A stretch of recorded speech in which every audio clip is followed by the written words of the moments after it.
মানুষ অনুভব করছে 43 ডিগ্রি 45 ডিগ্রি।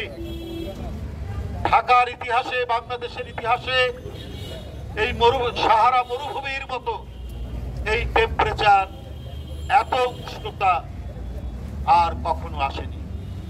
যে দেশে এত গাছপালা, এত বন জঙ্গল, এত নদী নালা, সেই দেশে এত গরম হওয়ার কথা না।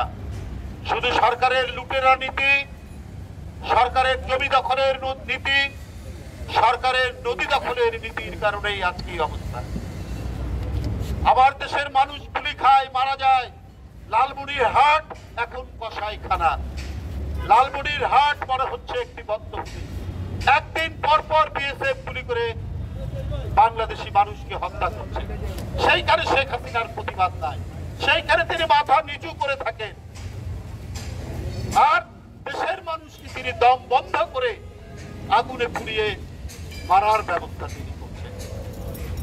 এই তপ্ত অবস্থার মধ্যে রাস্তাঘাট এখনো অনেকটা জনশূন্য, অথচ স্কুল, প্রাইমারি স্কুল, কলেজগুলো শনিবারের দিন খোলা রাখছে।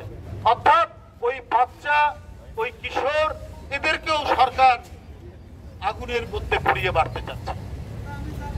আমরা সেই পাকিস্তান আমল থেকে এই গ্রীষ্মকালীন ছুটি ভোগ করতাম। আমরা স্কুলে পড়েছি। এখন এই বাচ্চাদেরকে রমজান মাস ছুটি থাকতো।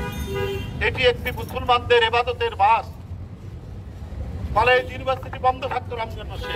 এবার রমজান মাসেও 15 দিন স্কুল কলেজ ছুটি দেয়নি, 15 দিন খোলা ছিল, অর্থাৎ সম্পূর্ণ ছুটি নাই।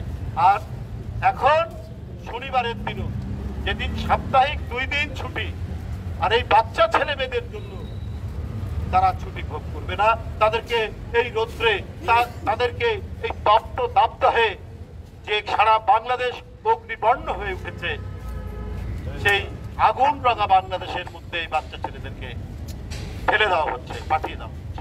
এইটা একটা গণদুশ্মন সরকার না হলে এটা করতো না, একটা গণবিরোধী সরকার না হলে এই নীতি তারা গ্রহণ করতো না। বন্ধুরা আমার, এই অবস্থার কারণেই আজকে এই পরিস্থিতি, এই দুর্বিষহ পরিস্থিতি, এই ভয়ঙ্কর পরিস্থিতি সৃষ্টি হয়েছে বাংলাদেশ।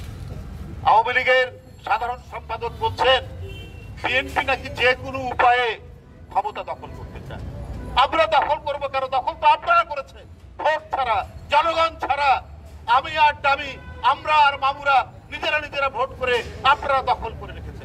হ্যাঁ, দেশের জনগণ চায় আন্দোলনের মাধ্যমে অতি দ্রুত এই সরকারের পতন হোক, আর জনগণ যাকে ইচ্ছা ভোট দিয়ে তাকে সরকার গঠন।